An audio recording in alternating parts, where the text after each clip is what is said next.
This is festivalPass Stories, a podcast series is told by the people who create and make festivals come to life. You will go behind the stage, kitchen, or studio door to hear the stories of passion and inspiration that started some of the world's most beloved festivals. Hear the startup stories and how an idea went from what if to what's next.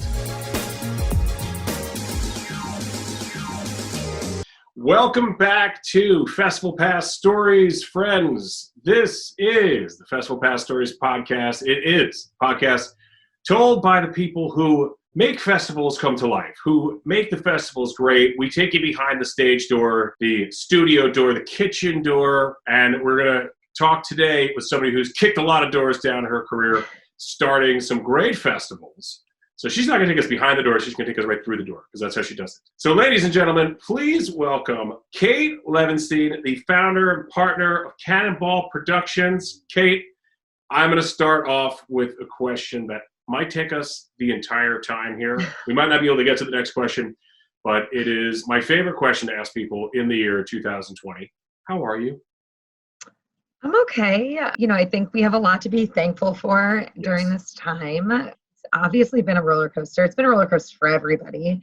And I guess there's some calm that comes with that and understanding that everyone's in this together. And it hasn't really been great for anyone, but being in the live event space and hosting thousands of people at stadiums and major venues across the country in my day-to-day and what I love to do. And that, not being able to do that, it's been really challenging. So I started Cannonball 7 years ago, and to see it, have a year off has been really challenging. It's heartbreaking. I was talking to somebody recently who is in our live event space and said, I just miss being busy. I'm fine being at home and doing whatever, but I need it. I need to be busy. I need to be out there. So you said Cannonball started 7 years ago. How did the team come together? How did Cannonball Productions come to be?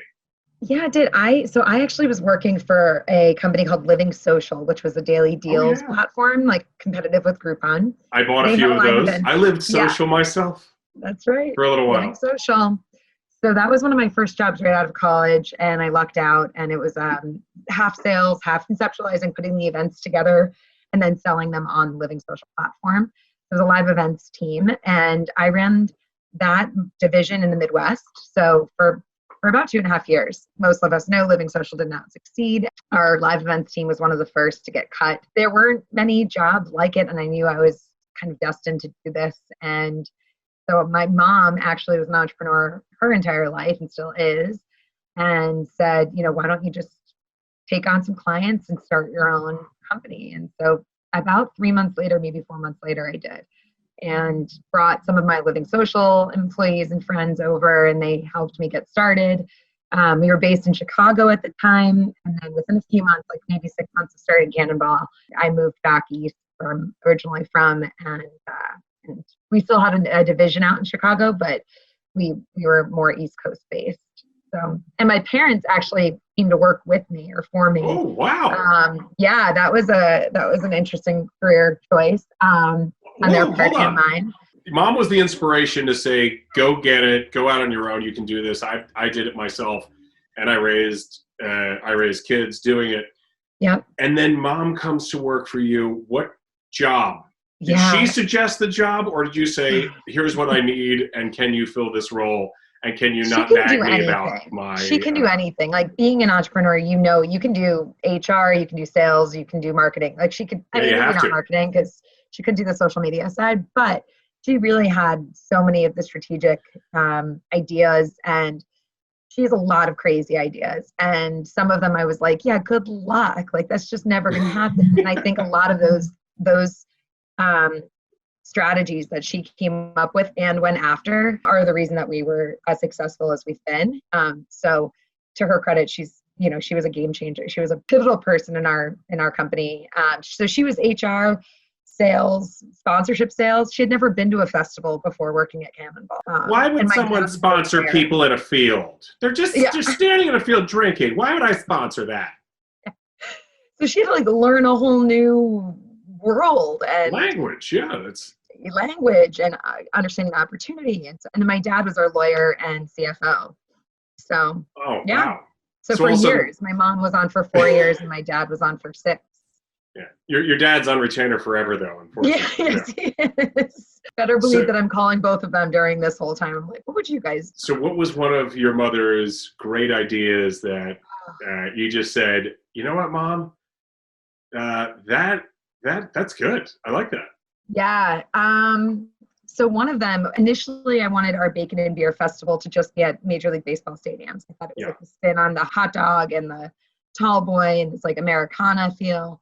And so we lost money on one event ever. It was in our first or second year, really. And I said, I'm not taking this risk anymore. I'm not renting out huge stadiums around the country. And she said, what if I contacted some NFL stadiums and, got them to partner with us and come in on this with us? And I said, good luck. Like, we can't even get some stadiums to say yes. Now you think they're going to take the risk and be a partner with us in this venture?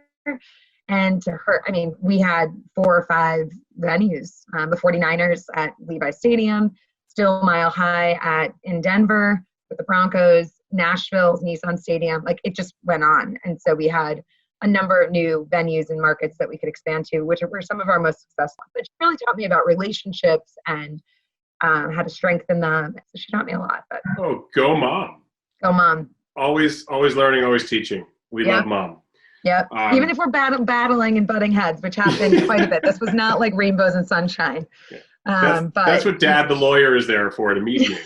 To mediate. Like, I can do this professionally now. You guys are business partners. I can work this out much easier than when you were 17 and you're like, I am going out with this guy. And she's like, no, you're not. And Dad's like, I forbid you. And now it's like, oh, now we can mediate because we're on the same team in a different way. I just looked up my favorite haiku and I just thought I would share it with you. But here is my favorite haiku. Beer and Bacon Classic, Seltzer Land, Taco Takeover, Midwest Adventures. And ironically, it happens to be the name of all of your festivals. Sometimes it just works out that way. I don't know how, but it's amazing. So good work. I think we should take the name Taco Takeover and rename Taco Tuesday Taco Takeover Tuesday. Branding for you for the year. Love it. And we must respect the mighty taco on Tuesday. Well, I caught perch. I'm up in upstate New York. I caught perch, so we had fried perch tacos. To answer your question, we love Taco Tuesday, Taco Takeover Tuesday. Taco Takeover Tuesday with perch tacos. Did you grill the fillets or did you bread them? How'd you do it? Fried them. Okay. There's a nice little batter that you can make with Old Bay and it's pretty delicious. So. Old Bay, and somehow I bet Not beer healthy. got into that batter somehow. Yeah, there's beer in the batter. So tell us more about the Taco Takeover. What was the inspiration behind that? How did it start? And where's it going, hopefully? Our team we're primarily women in our 20s and 30s, and our team just loves tequila. And again, my mother loves tequila. We had a whiskey festival that we also worked on and that we produced called Whiskey Feast. And we knew that it wasn't our passion. And there are a lot of other very capable people to plan whiskey events. We knew that tacos who doesn't love tacos? You can do anything with them. I think when it comes down to all of our food events, we really wanted to leave the creativity in the hands of the chefs. It allows them to really get their hands dirty, get creative, and then think of something fun and unique. We just wanted to create like a margarita festival with different tacos paired in 2017. And then in 2018, we partnered with Thrillist and produced that with Jose Cuervo Tradicional, which is 100% agave. And then this year, we actually took 2019 off. And then this year, we're coming back with like a vengeance. We have a number of markets solidified and really, really awesome partners on board. So maybe next year. Yeah. So it was a food festival disguised as a big margarita party.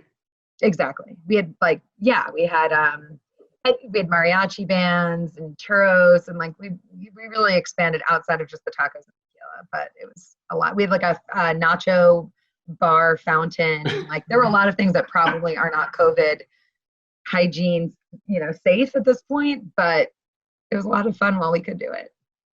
I like that. The nacho fountain. That's cheese fountain. It was awesome. Yeah. Could throw a cheesy, literally nacho cheese joke in there, but I won't say it's nacho fountain. Sorry, I did it. Couldn't stop it. just back to the Cannonball team. This is all women founders, besides your dad, the lawyer, okay, because we need the lawyer. Let's just put him aside. This was an all-female team. Was that on purpose, or was that like these were the people that you trusted the most in business, and you're like, wow, there's 6 women or 7 women. Yeah. Oh my God. Yeah. It was, I mean, I founded it myself. I bootstrapped it. It just so happened that the people I thought would be best, it was a lot of people I knew initially. So I just knew them. I knew their capabilities. I knew their strengths. And I thought that comprised a really nice team. We did a lot of retreats, and, it is a blast. It still is. And I think, people have that X factor. And if you know them personally and can just like tap into that, the hardest part of owning a company is HR. If anyone tells you otherwise, I think they're lying. So whenever things are going really smoothly, it's because everyone on the team is settled and they know the drill and they're comfortable and they're happy. As soon as that changes, it becomes much more complicated and difficult as a founder. So yeah, I mean, it wasn't on purpose, and we just kind of leaned into it, and it just continued. We have men on our team. We're not like anti, men. I would say we've had an additional male on our team at least the entire time, in addition to my dad. Well, that's great. I grew up with 3 older sisters, so I know what it's like to work with an all-female team just to get to the dinner table on time. We're badasses. Yeah. Right before this very important social rights, social justice movement happened, there was an incredibly strong movement that came on the heels of Me Too, where big companies were saying, let's look at our board and let's get more diverse, but let's make sure that we have women on our board. And then I think it was Jamie Dimon who said, we're not going to do business with you, or we don't want to take on your business if you don't have at least one woman on your public board. Part of the equality movement is social justice, and part of the women equality movement in business is part of that as well. Now we have an historical pick for the vice president on the Democratic side, the presumptive Democratic nominee, Joe Biden. I love that we still have to say that, the presumptive nominee. Yeah, because all of a sudden Bernie's going to come in and be like, I fooled you. It's going to be me. And it's me and Elizabeth Warren, and we're going to take over. We're going to take down Donald Trump. So it is going to be Biden and Harris. Yeah. And, of course, right away, she has to deal with questions. And I won't say his name, but there was somebody I saw on the news who said, she's a nasty woman. Like, I don't know why that particular person reserves that particular word for women. And successful, powerful women is probably afraid. I was going to say he's scared. It's just an opinion. This is people who feel that way are insecure and are worried because they know that. Yeah, this nasty woman's going to take over. We can't have that. Hillary was nasty. She's nasty. They're all nasty except for his friend Miss Maxwell. He wishes her well. Yes, but historical. This is the 4th woman ever to be on a major party ticket, presumptive ticket or not. First woman of color. It says a lot about the country. I think it says a lot about the party. I'm excited for it, and I think it's going to be about 80 days now until Election Day, and let's get at it. Let's get after it. It's going to be very, very exciting. Speaking of getting after it, we just went off course, but that happens. Well, and I was going to say it's having female representation in business and also in government. They go hand in hand. Yeah. And I think having other groups step up and, in the social justice movement, it's also women of color that need to be, recognized and have a place at the table or, in the Senate. So I think it's both. And I think women are in a unique position in general to speak loudly and be heard and fight that fight for people of color and for women themselves. I think there are a lot of social justice causes, like to your point, that are important and need to be recognized. And I think women are in a unique position to be an ally and to listen, and which we do really well as a gender, and to speak loudly and to have the confidence to speak loudly. So men aren't the best listeners. I mean, I can't say that because then there's, drawing a divide, but I'm just saying we do it well. I'm saying it because I am what am I, 29 or whatever? I always forget what year it is. I'm not sure. Let's just say that as I get older, it's a skill that I'm still learning. Yeah. So me too. I speak more than I listen, so it's something I need to do better. Sometimes I'll have a conversation with my wife, and I'm like, you know what? The next day, I'm like, I realize what you're trying to say, but I just seemed, maybe it's just being the youngest of 4 kids. I just always had to fight to get that word in there. But she's like, fine, but I'm the youngest of 6 kids. Like, she's like, I did the same thing. She's like, we need to listen to each other better. I'm like, you know what? We'll leave it at that. Let's have tacos and margaritas because it's Tuesday. So speaking of delicious, speaking of delicious beverages and movements in this country, there has definitely been a movement in the seltzer business. Yes. This land is your land. It's my land, but it is definitely seltzer land right now. I saw this movement coming, and I'm like, what is happening here? Like, what is happening to the beer movement? And then you start to realize how delicious these seltzers are, how refreshing they are, and so on. My wife took a White Claw. I bought some White Claw. I'm like, we have to try it. Okay, I'll put it in the fridge. I'm going to move the beer aside. We'll try the White Claw. And she went to work, and she was putting a White Claw in her bag. I'm like, what are you doing? She's like, just taking this to work. I'm like, that's not like a buy beverage. They're not a sponsor of this show, so that's the last call out they'll get. Last shout out for that company. I'm like, it's not one of these. Like, that's booze. She's like, looked at it. She's like, oh my God, I would have opened this up in a meeting with my millennial team, and they would have been like, wow, Erin's pretty cool. She's drinking at 11 a.m. But Seltzerland. Yes. What's going on with the seltzer business? And tell me about Seltzerland and the story behind this one. Yeah. So my team actually came up with this. We were thinking about new concepts that we wanted to work on for this year. And I said, it's good. Like, there's definitely something there.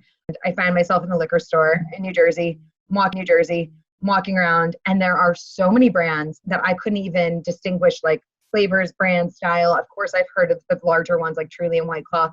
I couldn't pick one. And it felt like I was in a wine shop when I was like 21, and I was like, how do I pick a bottle of wine? Which seltzer goes with steak, The notes, those like smoky notes. Notes of mango.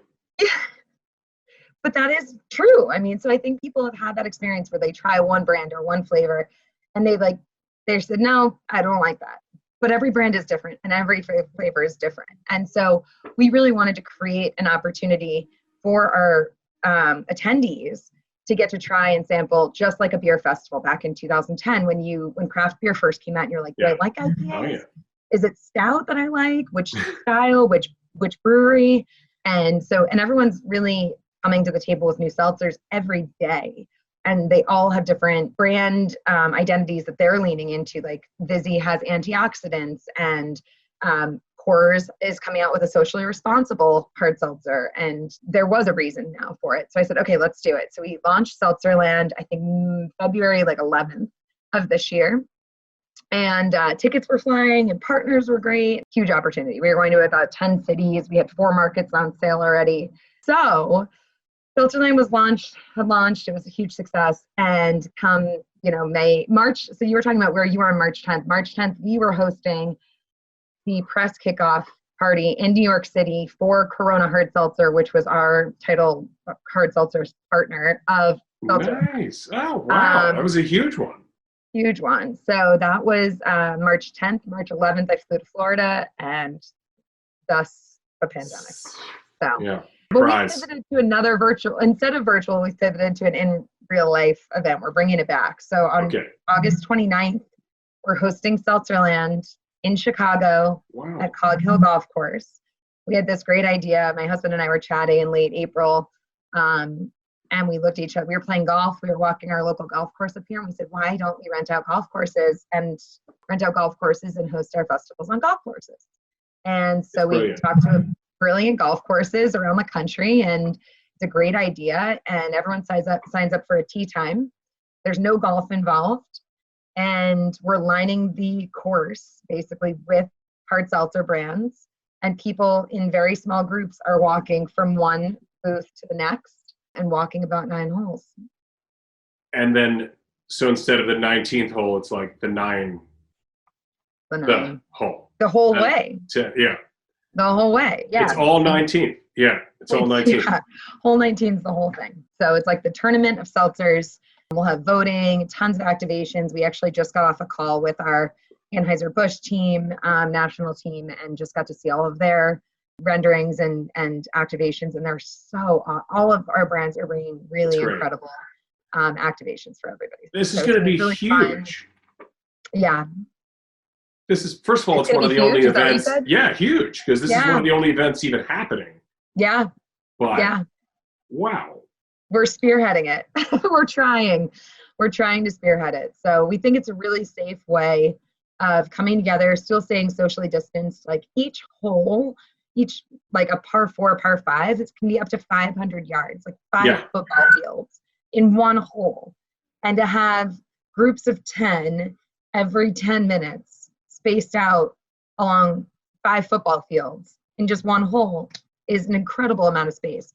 And it's a beautiful walk. Like all of the courses are flat. We've made sure of that. And it's beautiful. Again, really fun activations. Like Vizzy is bringing a tie-dye station. I hope I can say this out loud. But they're bringing like a tie-dye station. Natty Light is bringing this giant sailboat. I feel like I lived on the Natty Light sailboat in college. I feel like that's where my house was. It's definitely not financially as profitable as it would have been earlier this year. Partner dollars have been and budgets have been reallocated or cut pretty significantly. So it's not even from a financial standpoint the reason we're doing it. We just want to stay busy. We want to show people that there is a responsible way of gathering and making sure that they're doing that instead of being irresponsible while gathering. Yeah. So. And the taking masks, a risk and jumping in. Cannonball branded masks or something cool. Seltzerland branded masks. All right. Is it actually healthier? Is it like a healthier way to get buzzed or to get drunk? I mean, you are kind of getting hydrated at the same time, and there's lower alcohol. No, some of them have like 4%, 4.5%. One of them has 8%. So there are options for like lower ABV. It feels lighter. There's no gluten in most of them, and they're sweeter. So it's hard almost to go from a beer to a seltzer back to a beer because they are sweeter and they taste, that natural flavors. Or some of them have real juice or real ingredients like cucumber and spices. To be honest, I wasn't even on the seltzer train when we launched Seltzerland. And now everybody I know is on the seltzer train. Like you're not only on the seltzer train, you're on the Natty Light seltzer boat. Sailboat, yeah. Yeah, train boats and automobiles or something. We have a Babe Bronco coming on site. Yeah, it's all vehicles. Love it. Pretty awesome. Step aside beer, rosé all day. That was so 2018. Come on. Even local breweries who've been friends and partners with for forever are going to be there with their seltzer lines. Like now they have a seltzer style. And there's some great small breweries and cideries. Yeah, cideries, yeah. In upstate New York. Yes, there are. Yeah. Unbelievable breweries as well. We've been lucky with our intake. Yeah, I'm going with an unhard seltzer here today. There you go. This little splash of tequila in this thing, or vodka really, with the black cherry. Can't hurt. So there you go, Polar. There's your opportunity to be the leading sponsor for... Polar has a partnership with Harpoon Brewery, and they produce a seltzer called Arctic Summer, which is delicious. So, yeah, little known fact. They supply all the carbonation for the seltzer. All right. So well, Polar, really I know all the people at Polar. They can't wait for the next festivalPass Stories podcast come out, so they'll be listening to this, and they're going to call you and be like, "Can we get into Seltzerland? Come on over, Polar." We're moving on. We're going to get on the Natty Light boat or the seltzer train, and we're going to head to Wild West Adventures. This looks fantastic. As I was saying, I think Chicago is the best. I'm a New Yorker who grew up in New Jersey, so I'm a Jersey Shore kid and a New Yorker at heart. Get me to Yankee Stadium for day games. My buddy Dean and I would call those the businessman specials. Get me there, but come on.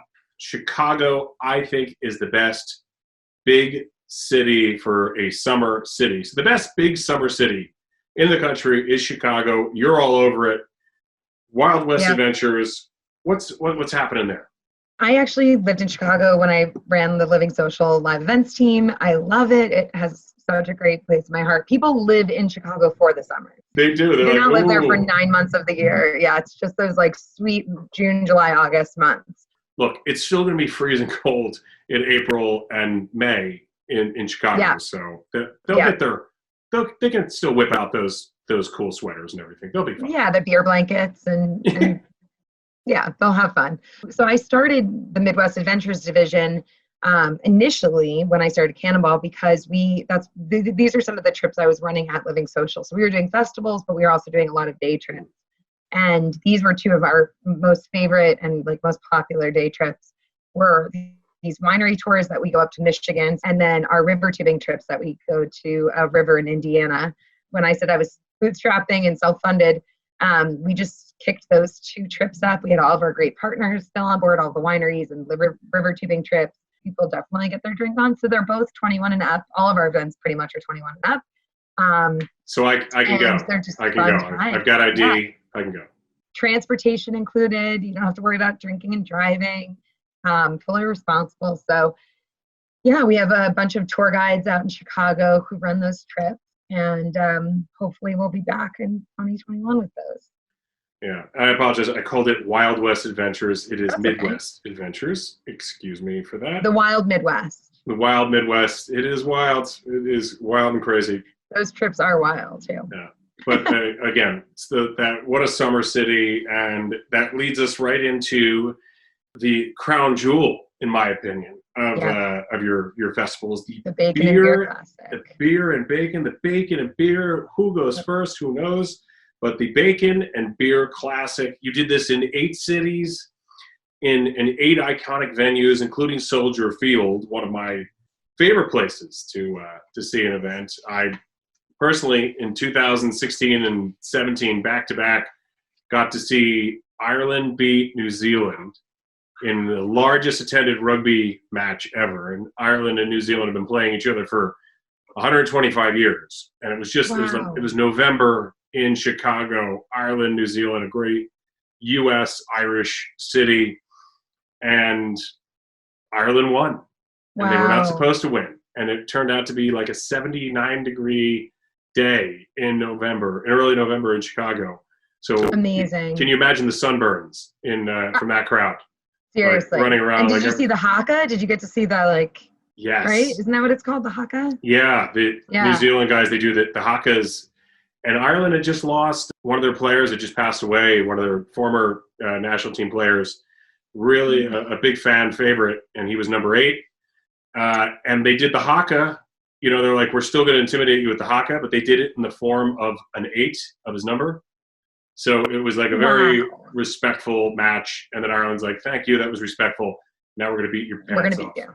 Beat your little rugby pants off. And they did. That's and awesome. they did. Wow. And it was unbelievable because we had a whole series. Speaking of festivals, that was like a festival. I was working with an Irish fundraising organization at the time, and we put together a whole weekend around it of fundraising. So we had like 4 parties and the match, and we had a dinner afterwards that night, and at Gibson's upstairs in the private area. And we're like, good move. Ireland wins. And we're like, all right, one of 2 things is going to happen. No one's going to show up, or everyone's going to show up and they're going to bring like 2 guests and be like, you know, your mom was there with me, and you know, you think you can get it? I'll pay you for an extra seat. So kind of the latter happened. People showed up a little late, probably about 15 or 20 extra guests, or 50 extra guests. Gibson's, they're used to this. They're like, we can do this. No worries. You know, this isn't about my life here in Chicago. This is about your life in Chicago. I like hearing about it. It's great. It brings me back. So the Bacon and Beer Classic, talk about it, having it at Soldier Field. And this one came about, obviously, because of the 2 of the greatest things in the world, besides hard seltzer, of course, would be beer. The Bacon and Beer Festival. How did this one come about, and how did it get so big? Yeah, so I started Cannonball with this idea in my back pocket because I had been hosting bacon and beer dinners in Chicago. So I approached like a breakfast place in Chicago and said, you guys close at 4:00. You have all these, you know, you're great chefs and you can hold, I think, like 50 or 60 people, maybe 80 people at a time. It was actually, I think it was 88 people at a time. We'll do pop-up restaurants and we'll bring in the beer and have a bacon and beer pairing. So it was like a 5-course bacon and beer dinner. Sold out.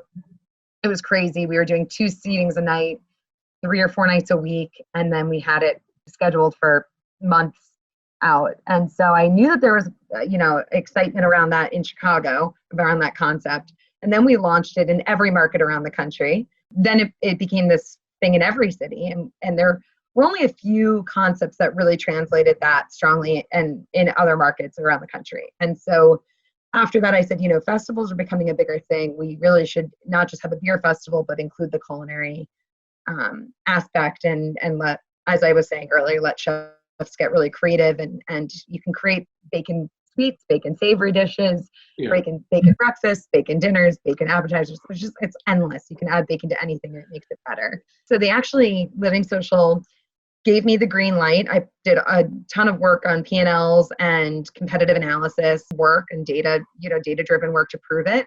They gave me the green light. And then I believe the next week is when they let the entire division go. And so I was sitting there with this idea and the proof behind it. And I thought, you know what? We got to do it. And so we hosted our first, in 2014, we hosted our first events at the Mariners Stadium in Seattle, it was called Safeco Field. Now it's T-Mobile Park, and Citi Field in New York City. So I saw that. And I was talking to a guy who is in development at U.S. Soccer Federation. And at the time I was like, I was going to talk to you, and he's like, I went to the Bacon and Beer Festival at Bacon Beer Classic at Citi Field. He's like, it was awesome. So you have people in U.S. Soccer talking about you. That's great to hear. Yeah, we had about, I think, 10,000 people, and we had to start taking over different levels and expanding. We had VIP down on the field. And that's the way it works now too. So every stadium we go to, it's a little bit different, but unique. So now Mile High, we hosted on the field. It's so cool to get to be on the field at these stadiums. And in the locker room, VIPs in the locker room, we have like bacon oysters, smoky oysters, and ski and bourbon. Take me there now. That's so great. It's a very fun event. Liz Lemon would say, I want to go to there. Yeah. So. We are going to have a bacon and beer pop-up within Seltzerland. So one of the holes at Seltzerland will be a bacon and beer pop-up.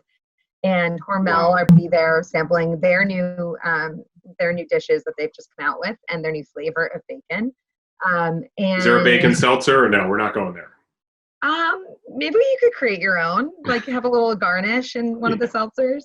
Get creative. We're not going to hold you back. But there is a bacon seesaw, so you can ride the seesaw. We'll sanitize it in between each rider. That's amazing. So we're gonna have the pop-up at Seltzerland on the golf course, and then you'll be back stronger than ever in 2021. Yeah, that's our goal. Okay, so I'll tell my friends about the Citi Field one, and I will make sure that we go there. Okay. So as a fellow New Yorker and a fellow bacon lover, it just brings me to bar bacon, or as the local snobs would say, barbacan.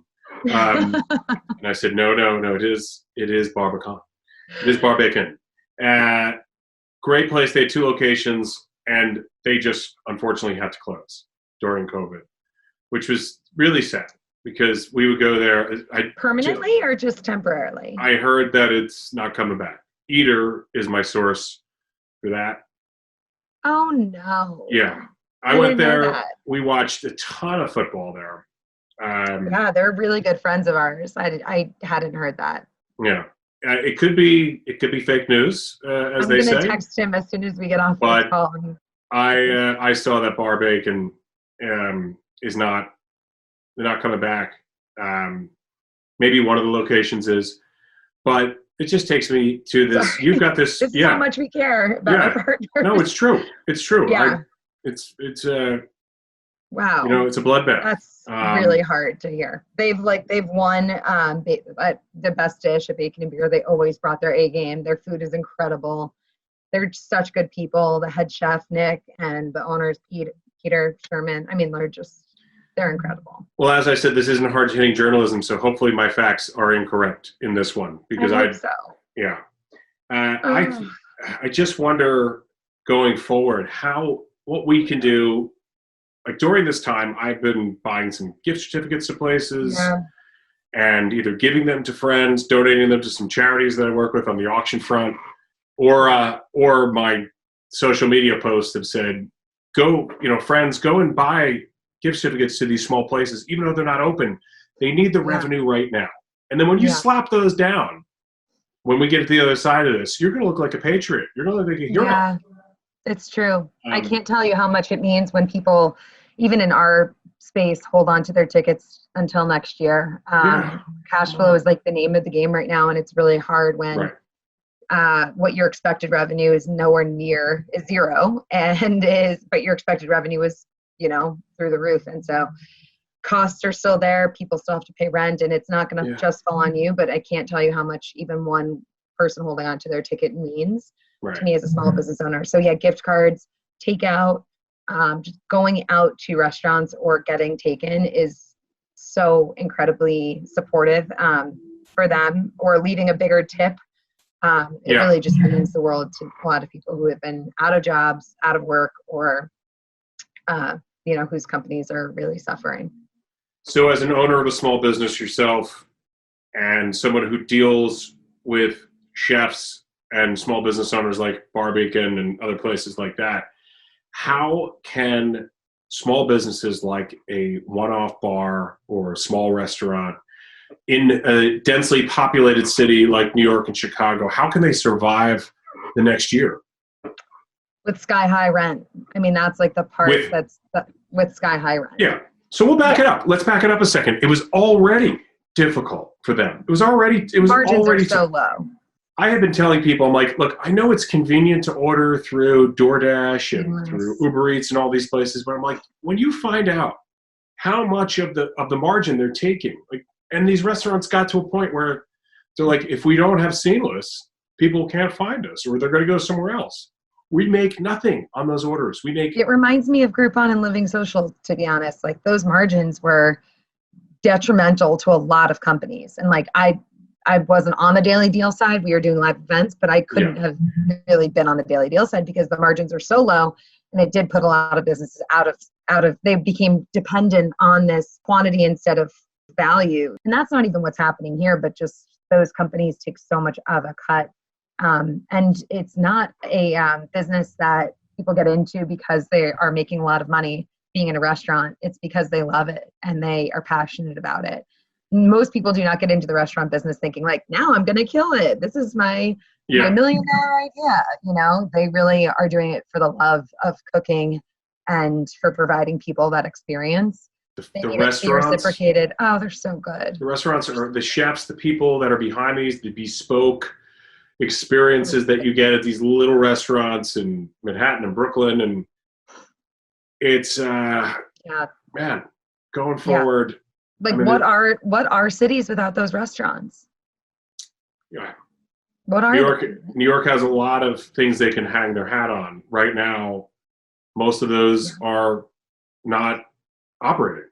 Broadway. Yeah, museums, theater, eating clubs, inside. music, Right. restaurants. Eating inside at a great restaurant and then going to see a cool band at Le Poisson Rouge, in the East Village or small venues.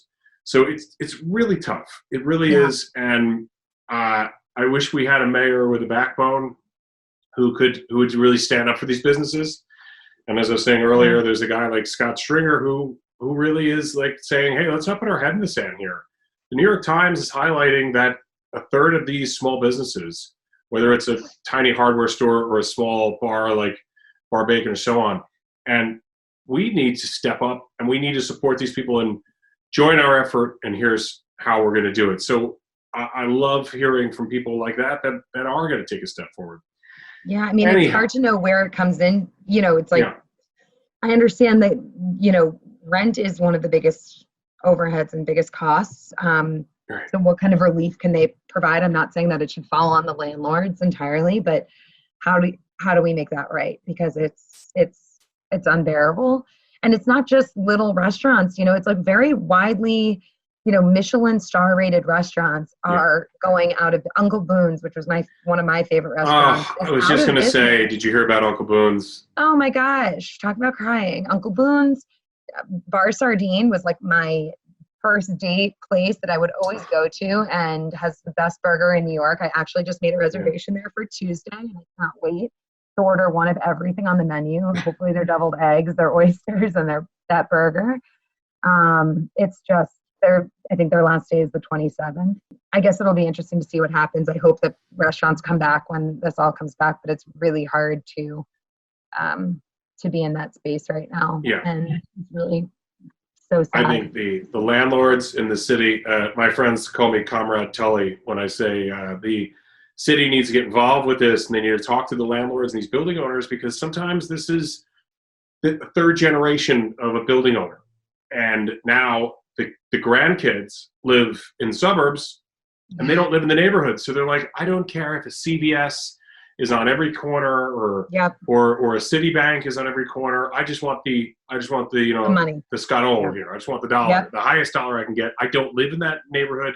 I don't care. I just care about the money.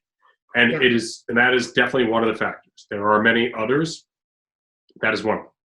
Yeah. So can the city come together with these landlords and say, we need to create neighborhoods again?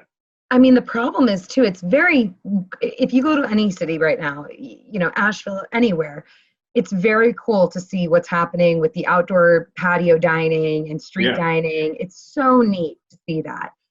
It feels very European, and it's really exciting and fresh to see that, taking place. What scares me is what happens come November or even like October and December and January and February. You cannot sustain a business for that long. That's when I get really sad and scared. Yeah. And I'm conscious of your time. I know we could do this all day, but it leads me into my final section of our conversation today, which could go on for a few hours, but there is happy hour coming soon. So we do have to wrap this up at least in 4 hours from now. I understand. But kidding, of course. Our final section of questions is a little thing I like to call COVID Confidential. We just sort of entered COVID Confidential with our very open conversation about our feelings of small business, being small business owners ourselves. But how's your team doing? How's morale with the crew? They would be all over the country running awesome events this summer. They're not. So how's the team doing? Starting with mom and dad. How's everybody doing? Mom and dad are great. They have another company already up and running. They're doing real estate up in Adirondacks. So they've crushed it this year because everyone is buying second homes with backyards and tons of property. So they're doing great. The rest of my team is really resilient. And I will say this about event companies in general, or event producers and organizers and promoters. We are probably the best problem solvers in the country. We are some of the most creative and innovative thinkers in the country. And if anybody is going to experience this at this level, it's us. We're the ones who are going to come out of this and be creative and think up new ideas and come up with new solutions. And so I feel motivated by that. It's exhausting. It's exhausting. Yes. But feels like we're working harder for less, right? Yeah, we are. I mean, we are. But we are the people who are going to do that. And we never get the credit that we deserve in creating these events. Very similar to restaurant owners. You're always hearing like, it's these great restaurants, but people send their meals back or complain about the service or complain about whatever. It's the same thing in the event space, right? It is hospitality driven at the end of the day, and we're consumer facing.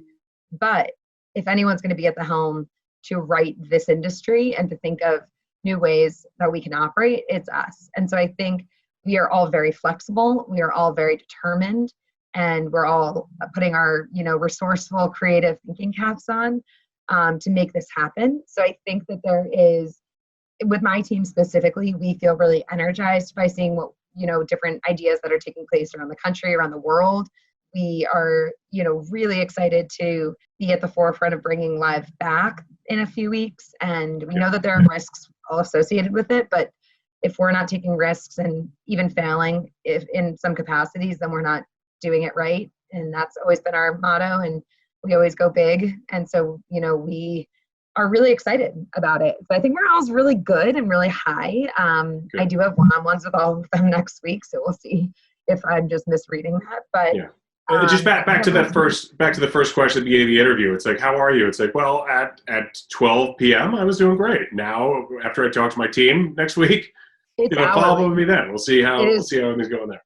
It is hourly. Like right before I got on this call, we're having, issues with the state of Massachusetts. We had issues with the state of Illinois last week, and some of our partners had dropped out like 3 or 4 weeks ago, and now we're getting more partners on board that we didn't even expect. So it is an hourly roller coaster, and I think sometimes we can feel it, let it feel really like the highs and the lows, and it's hard not to. We're human, but I think we're all just, my team especially has just said, like, stay positive. We send each other like messages of positivity because we have to. I feel really lucky that we have this project to work on. And we're trying to support, we created a coalition, just a small group of ticketed event companies back in April. I started this group called Clio. And it was basically just because we're in a unique position that we have these events hosted around the country. And there were very few, we're friendly with all the event producers, not all, but a lot of the ticketed event producers in Dallas and in Denver and New York and Atlanta and California. And so instead of having these one-off conversations, Chicago, instead of having these one-off conversations, I said, why don't we all collectively jump on a call? Like, we can hear what's happening in your markets. You guys should get to know each other anyway. We're all so much fun and play so friendly and collaborate really nicely. And so that has been really, really nice. We brought in amazing speakers every couple of weeks to talk about partnerships, or the city of New York's community manager came on and she spoke about like the fireworks show that she had just done and what Macy's Thanksgiving Day Parade looks like and what we can expect for live events in New York. We had Julia Solaris, who's the editor of Event MB, which is an amazing blog for event organizers and managers. Check it out. It's the content that he creates is amazing. Event MB? Event MB, yeah, event manager blog. His data and what he cites, and he's just brilliant. So I was really excited to interview him. You have an actual in-person festival coming up, so this is unheard of. But what about virtual tastings? I've seen them work with wine and fundraising and that type of thing. I know you had the Whiskey Fest, which wasn't perfect for you, but are you an advocate for that type of thing? Like, would you put together I don't know if we'd want to do a seltzer tasting virtually, but maybe a tequila tasting virtually? I mean, is that something that you guys are advocating for your clients? Yeah, I think the companies that are doing it are doing a great job. I think anything at this point is positive and is a step forward. We've been so focused on our live events that we haven't really taken the time to dive into virtual. We kind of got to that option and we went back to live. It's not something that is off the table at all, but it's just something that we haven't had the time to focus on.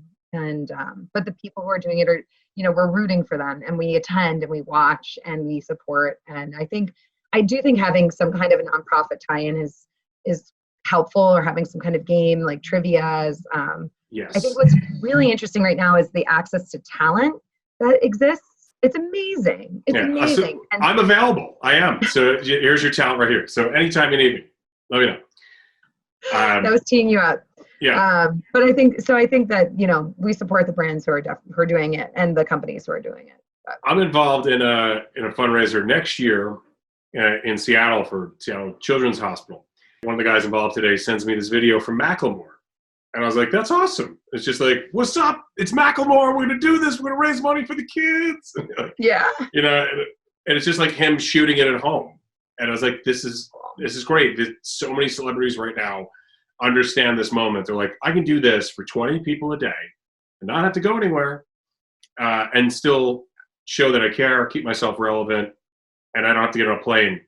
So they're in a way, they're kind of, everybody's like, oh, I wish I could clone myself. It's like, you're kind of doing that now. And the cool thing is too, it's like you're getting to see them in their homes, right? Like you're not seeing them on the stage at this fancy gala. It's like Kenan Thompson in his basement, like hosting a 90s trivia night with Dunkaroos. And you're like, this is awesome. Like the 12-year-old in me would be like, yes, it was great. Or if one of my favorite chefs in New York was hosting like a pizza demo and like her cat jumped up on the table, and this is back in like late March maybe, and she was like, all I have is a string cheese for my pizza, so I'm going to use my kids' string cheese. And it just made them feel like so human to see.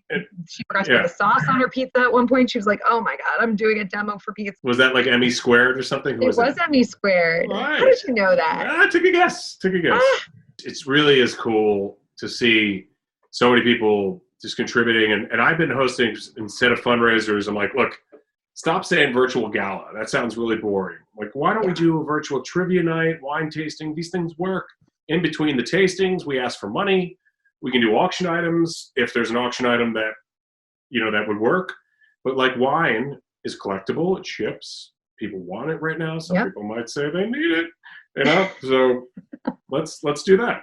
One wine thing I saw that was cool was a founder of wine, Rose Mansion, was having everybody bring their own wine to the happy hour, and he would pick people and tell them about that wine. That's really cool. Super. It was like a show and tell, like show and sip, and that's very cool. Creative.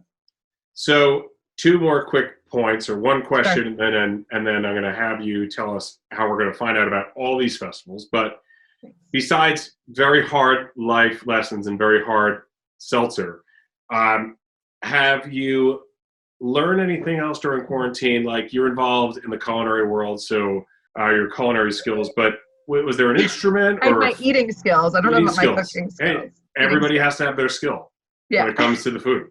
You're like Paulie and Goodfellas. You're like, what do I know about how to make a restaurant? All I know how to do is come in and order a meal. What do I know? Nothing. I just know how to order a meal. An instrument. I mean, you've been running your business, so you're like, I've learned how to run a business remotely. Thank you. That's what I've been doing. But anything else where you're like, in my spare time, I'm going to redo this house upstate, or I'm going to write haikus, like the haiku I shared with you earlier, foreign language, cooking, anything like that. Anything else? Yeah, you're listing everything that I intended on doing before the seltzers, like back in March when I thought we were just going to go on a little hiatus and kind of, drift into the sunset for the foreseeable future.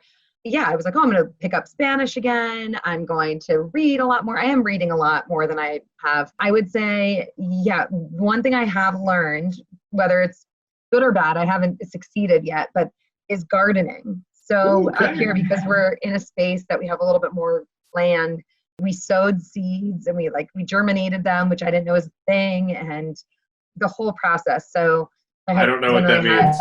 You basically take these little seeds in a packet and you put them in a little paper towel with a little bit of water, and you stick them in. We put ours in shot glasses because I had like hundreds. So we put branded shot glasses.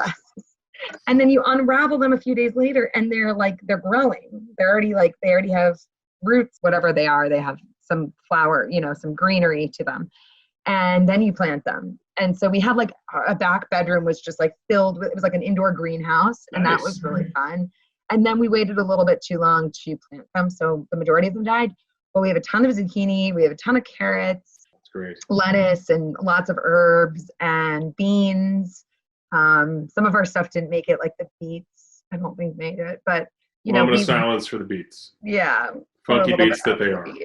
But have learned a lot. Tomatoes are thriving right now. We have more tomatoes than we know what to do with. So now I'm trying to, master the culinary side to do something with all this fresh produce. But that's been something I think I've been doing more of. That's huge. That's big. And the reading is big, because I've been trying to read, and I'm like George Costanza. I start reading a book and I'm just like, so I've got a very short summer reading list. So I'm starting small. At least a few chapters of one of them I will definitely get rid of.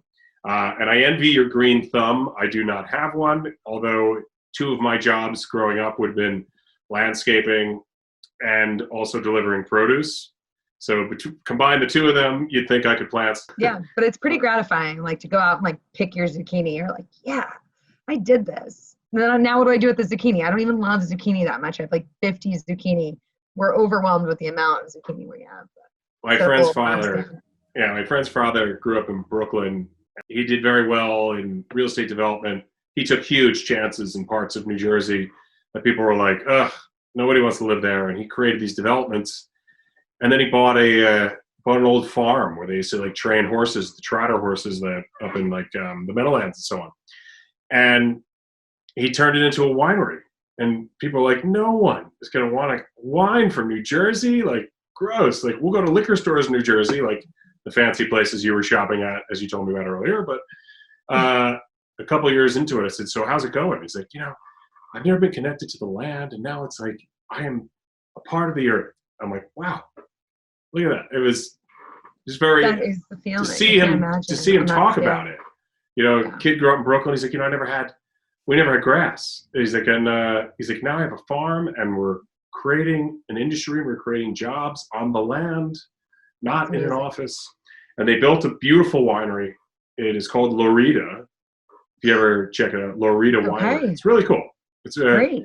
Now they do, of course, they had a full slate of weddings and festivals. They do food truck festivals there, music festivals, all sorts of stuff. Maybe we could do a wine and bacon festival there with you guys or something. Who knows? Yeah, we can come up with something. So I see we're running out of time. In fact, we've gone way over time. Our cup is floweth over, if that's the right way to say that. But just to wrap this up, how can we find out more about Bacon and Beer Classic, Seltzerland, Taco Takeover, the Midwest Adventures, all of the great things that Cannonball continues to build on and will be back with next year? How can we find out about all these? Well, our website is cannonballproductions.com. But Seltzerland, you can go directly to that website because tickets were live. So we're right now live in Chicago, Minneapolis, and Denver, and hopefully launching other markets soon. TBD, but we're looking to come back to the East Coast with maybe Boston, Philly, New York, DC. So check out seltzerland.com. We're on Facebook and Instagram too, or just go to cannonballproductions.com. Okay, we can see it all from cannonballproductions.com. Everything links out. I didn't say the www beforehand. Goes, come on, folks, we know. Cannonballproductions.com. HTTP // Yeah. Well, thank you so much, Pat. Yeah. Kate, thank you. This has been a real pleasure, and we look forward to catching up with you again next year. We're going to hear about all the you're like, I'm so busy. We have so many live festivals going on. That'll bring a tear to my eye. So thank you very much. And check out cannonballproductions.com. We'll see you next time on Festival Pass Stories. This is Festival Pass Stories, a podcast series is told by the people who create and make festivals come to life. You will go behind the stage, kitchen, or studio door to hear the stories of passion and inspiration that started some of the world's most beloved festivals. Hear the startup stories and how an idea went from what if to what's next.